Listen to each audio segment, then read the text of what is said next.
एक दोस्त ने टिप्पणी की है कि आचार्य प्रशांत साहब को जो प्रेमानंद जी महाराज हैं उनकी शरण में जाकर के ज्ञान लेना चाहिए। और जो भी आचार्य प्रशांत को सुनते हैं सारे के सारे साइको हैं। मैं सच बताऊं तो इस कमेंट का, इस टिप्पणी का जवाब देना उचित नहीं समझता था, लेकिन सोचा दो बात कर ही ली जाए इसके ऊपर। प्रेमानंद महाराज बहुत अच्छे इंसान हैं, बहुत प्यारे इंसान हैं, लेकिन आप आचार्य प्रशांत को नहीं तोल सकते, नहीं बोल सकते उनके बारे में, क्योंकि आप उनको जानते नहीं। उनकी बातें आपको थोड़ी सी कठिन लगती हैं, थोड़ी सी क्लिष्ट लगती हैं। क्यों? उनको मानना बड़ा मुश्किल है। इसलिए नहीं कि वो कुछ गलत शिक्षा आपको दे रहे हैं, इसलिए नहीं कि वो कुछ गलत सनातन धर्म के बारे में प्रचार प्रसार कर रहे हैं, नहीं। मेरा जो दृष्टिकोण है किसी भी संत को देखने का, जो आज के टाइम पे आपके सामने सोशल साइट के माध्यम से आ रहे हैं, सबको तो नहीं कहूँगा मैं, इन कुछ एक हैं जिनके नाम है, अच्छे खासे नाम है, जिसमें से आपने एक प्रेमानंद महाराज जी का नाम लिया। वो एक कड़ी है। देखिए, एक उदाहरण से मैं आपको बता देता हूँ। जैसे एक बच्चा है, उसको जो प्राइमरी एजुकेशन है उसके लिए उसको यूनिवर्सिटी में जाना चाहिए, या फिर स्कूल में भी कौन सा जो प्राइमरी सेक्टर है वहाँ पे बैठाना चाहिए, या फिर सीधा 10th में, 9th में, या फिर +2 में बैठा देना चाहिए। एक क्रम होता है ना। सबसे पहले उसको PRT टीचर पढ़ाएंगे, प्राइमरी जो लेवल के हैं उनको सिखाएंगे अक्षर ज्ञान, लिखना, बोलना, ये सब सिखाएंगे उनको। उसके बाद उनका तल धीरे धीरे बढ़ता चला जाता है। फिर वो 6ठी क्लास में आते हैं। 6ठी क्लास 5th के बाद 6th में उनके कुछ और विषय जुड़ जाते हैं। फिर 10th के बाद उनको फिर निर्णय करना होता है कि साइंस स्ट्रीम में जाना है या फिर आर्ट में जाना है। उनका चुनाव होता है। जैसा उनका बौद्धिक स्तर होता है वैसे वो चुनाव कर लेते हैं। लेकिन एकदम तो उन्होंने पहली क्लास में 5वीं तक उन्होंने कोई चुनाव नहीं किया ना। उनको तो जो हिंदी है, अंग्रेजी है, थोड़ा बहुत विज्ञान है, थोड़ा बहुत मैथ है, ये सब पढ़ना पड़ता उनको। तो जो PRT टीचर है, प्राइमरी को जो पढ़ाता है, उसका काम 5वीं तक को उसको शिक्षित करना है कि अक्षर ज्ञान मैंने करवा दिया, पढ़ना इसको आ गया, थोड़ा बहुत इसको सोचना भी आ गया, तो बात समाप्त हो जाती है। लेकिन आगे फिर चलते हैं हमारे जो ट्रेंड ग्रेजुएट टीचर होते हैं, वो फिर वो पढ़ाते हैं। फिर वो उनको थोड़ा सा उससे ऊपर का ज्ञान उनको प्रेषित करते हैं, बताते हैं, सिखाते हैं। कुछ तर्क करना उनको आता है। उसके बाद फिर 11वीं है, 12वीं है, फिर कॉलेज में एंट्री उनकी होती है। कॉलेज में फिर उनको हायर स्टडी के लिए सीखना पड़ता है। तो ये सारी की सारी चीज उसमें होती है। ऐसे ही ये गुरु हैं। एक साउथ में हमारे सतगुरु हैं, एक ही आपने प्रेमानंद महाराज जी का नाम ही लिया है। तो ये सब के सब एक प्रकार से अपना कर्म कर रहे हैं। एक किसी भी व्यक्ति को यह बताते हैं कि तुम्हारे लिए उच्चतम क्या हो सकता है। अगर उनको उनकी भाषा समझ में आ जाती है तो वो इस दिशा में काम करना शुरू कर देता है। उसको और हायर स्टडी में जाना है तो वो आचार्य प्रशांत साहब के पास आएंगे, ओशो साहब के पास आएंगे, अनंत श्री के पास आएंगे, और भी अन्य गुरु हैं जो अच्छा बताते हैं, जो बिल्कुल मुक्त हैं, लेकिन पूरी की पूरी सहायता करने के लिए वो आगे आए हुए हैं। और हम क्या करते हैं कि भाषाई तकरार के कारण उनको बिल्कुल गिरा देते हैं। ये मुझे ऐसा लगता है कि उनके साथ एक प्रकार का न्याय नहीं है। सब गुरु सनातन धर्म को बढ़ा रहे हैं, प्रसार कर रहे हैं, आपके समक्ष किसी न किसी शब्दावली के माध्यम से लाने की चेष्टा कर रहे हैं, कोशिश कर रहे हैं। कैसे न कैसे आपके सामने आने का उनको भरसक प्रयास कर रहे हैं, लेकिन हम जो है तुलनात्मक रूप से उनको देख लेते हैं। क्या तुलना? कि भाई प्रेमानंद अच्छा है, आचार्य प्रशांत बुरा है, ये सनातन धर्म का नाश कर रहा है, ये सनातन धर्म को उठा रहा है। ये हमारी टिप्पणी थोड़ी सी हमारी बुद्धि को दर्शाती है कि हम सच में हम बंधे बंधे रहना चाहते हैं कि एक गुरु होना चाहिए और इसके ऊपर तो कोई होना ही नहीं चाहिए। क्यों नहीं होना चाहिए? अगर कोई ऊपर की बात बता रहा है, क्या आपको छठी तक पढ़ना पसंद है? छठी तक पढ़ो, आगे पढ़ना ही नहीं। लेकिन जो इच्छुक हैं हायर स्टडी में जाने के, उनको और भी ज़्यादा शिक्षा लेनी है, पीएचडी करनी है किसी विषय के ऊपर, तो वो करेगा ना, उसको करना भी चाहिए। जानकारी के ऊपर किसी एक का विशेष अधिकार थोड़ी है कि आप बोल दो कि आपको तो पीएचडी नहीं करनी चाहिए, आपको तो छठी तक पढ़ना चाहिए, 5वीं तक पढ़ना चाहिए, बात खत्म करो। ये तो गलत बात होगी ना। अब मैं ये नहीं कह रहा कि प्रेमानंद महाराज जो है वो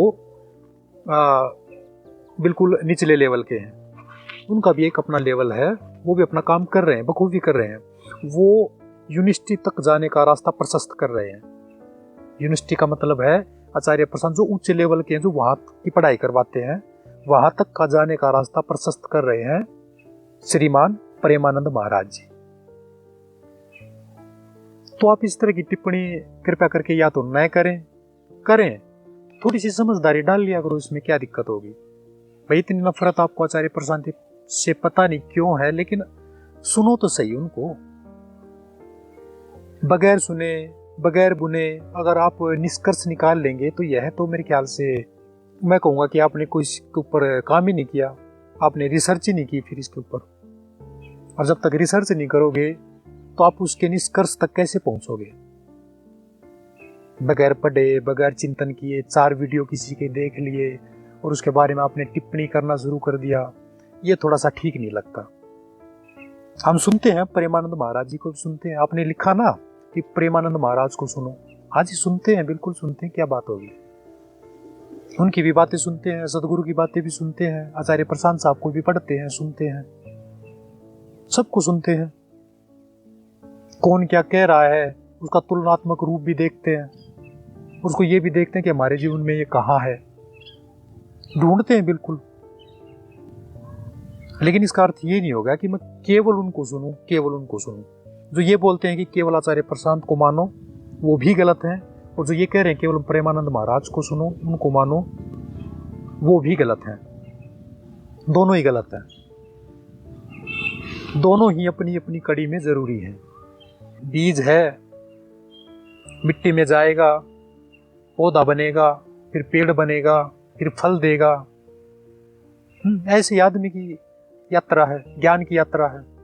अभी बच्चा है, माँ ने सिखाया, थोड़ा बड़ा हो गया, घर से बाहर निकला, परिवार से सीखा, अड़ोसी पड़ोसी से सीखा, गांव से सीखा, फिर स्कूल में गया, फिर वहाँ पे अनेक विचार उसके बन गए, फिर वहाँ से सीखा।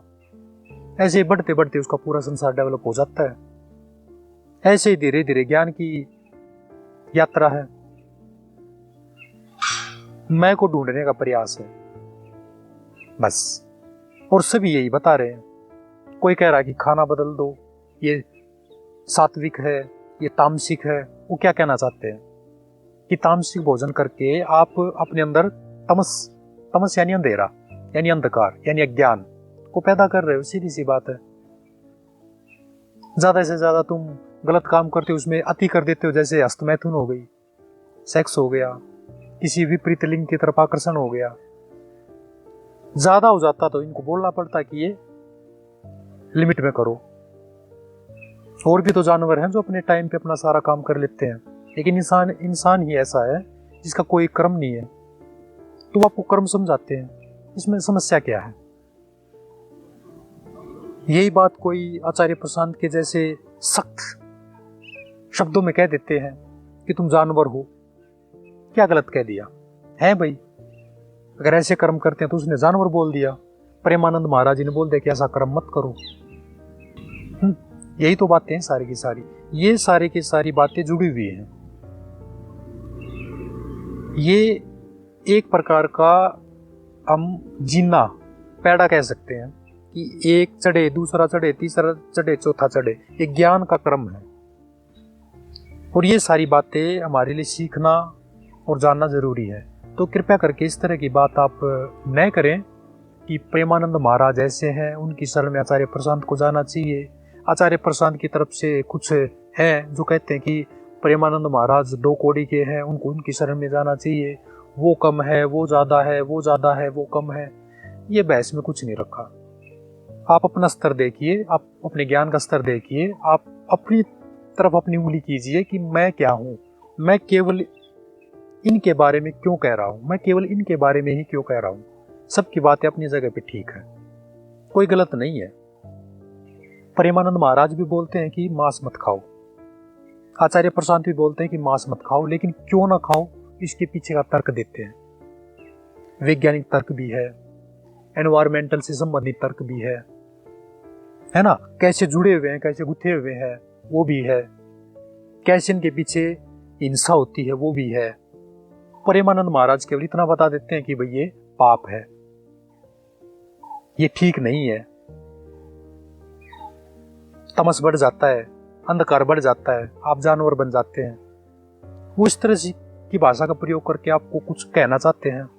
आचार्य प्रशांत हैं, ओशो साहब हैं, ये थोड़ा सा और ऊपर जा करके आपको साइंस के साथ, विज्ञान के साथ, एनवायरनमेंट के साथ, हमारी जो हिंसा बढ़ रही है जिसके कारण हमारा पूरा का पूरा एनवायरनमेंट गलत दिशा में जा रहा है, वो सारी बातें जोड़ के आपको बता देते हैं इसमें गलत क्या है। बस आपके देखने का एक नजरिया है किसी भी व्यक्ति को कि हमें कितना पढ़ना है, हमें केवल वहां तक पढ़ना है कि जो बात को धर्म तक सीमित रखे या इसका वैज्ञानिक कारण भी जानना है। बस ये मन का फैलाव की बात है। आप जानने के लिए कितने इच्छुक हैं उसके लिए आपका ही चुनाव होता है कि आप केवल इतना चुनेंगे या फिर इतना चुनेंगे या फिर अनंत चुनेंगे। तो इन गुरुओं के पास, सभी गुरुओं के पास अनंत संभावना है, लेकिन वो आप जो पूछ रहे हैं, जो आपको जानकारी लेनी है, वो उससे संबंधित ही बात करते हैं, उतना ही बोलते हैं वो। लेकिन इसके अलावा और आपको जानकारी लेनी है तो हर विषय के अलग अलग टीचर्स होते हैं जो आपको जानना है। अब एक साइंस का टीचर है, उससे जा करके आप पूछो कि मैथमेटिक्स का ये फॉर्मूला यहाँ पे कैसे इम्प्लीमेंट होगा या कैसे इसको आगे बढ़ाया जा सकता है, तो वो शायद नहीं बता पाएगा। मैथ वाले से पूछो कि विज्ञान का ये है, आँख कैसे काम करती है, कैसे देखती है, इसके पीछे का विज्ञान क्या है, तो वो शायद नहीं बता पाएगा। थोड़ी बहुत जानकारी दे देगा लेकिन बता नहीं पाएगा वैज्ञानिक कारण। तो हर किसी की अपनी अपनी भूमिका है, हर कोई अध्यापक है, हर कोई विद्यार्थी है, सीख रहे हैं, सिखा रहे हैं, बस भाषा अंतर है। तो प्रेमानंद भी अपनी जगह पे सही है बिल्कुल, आचार्य प्रशांत भी अपनी जगह पे बिल्कुल सही है, और सभी के सभी सनातन धर्म जो सनातन है, सदा है, उसके बारे में प्रचार प्रसार कर रहे हैं, पूरा प्रयासरत हैं, लगे हुए हैं, और कैसे न कैसे करके, चाहे गुस्से में, चाहे प्रेम में, चाहे मीठे शब्दों में, चाहे कड़े शब्दों में, आपको उससे रूबरू करवाना चाहते हैं जो है, जो अनंत है, जहां प्रेम है, करुणा है, जहां पे प्रकृति है, जहां पे निष्ठा है, जहां पे व्यक्ति को देखने का एक ढंग है, जहां पे जानवर को देखने का, प्रकृति को देखने का एक शोषणात्मक प्रारूप नहीं है। ये सारी चीजें हैं, इसलिए आपको थोड़ा सा इसको देखना पड़ेगा, समझना पड़ेगा। तुलनात्मक दृष्टि जरूर होनी चाहिए, तुलना जरूर करनी चाहिए, लेकिन वो तुलना आपको गलत रास्ते ना ले जाए, इसका भी आपके अंदर विवेक होना चाहिए। जरूरी है ये विवेक। तो इन्हीं सभी बातों के साथ मैं इतना ही कहना चाहूंगा कि ओशो साहब ने एक बात बोली है कि सभी गुरुओं की खुशबू एक जैसी होती है, सभी संतों की खुशबू एक जैसी होती है। इसलिए आप सबको सुनिए, तर्क वितर्क करने की कोई ज़रूरत है नहीं। अच्छी लगे अच्छा है, नहीं अच्छी लगे कोई बात नहीं है। आपने इतने ध्यान से सुना, प्रेम से सुना, उसके लिए आपका बहुत बहुत धन्यवाद।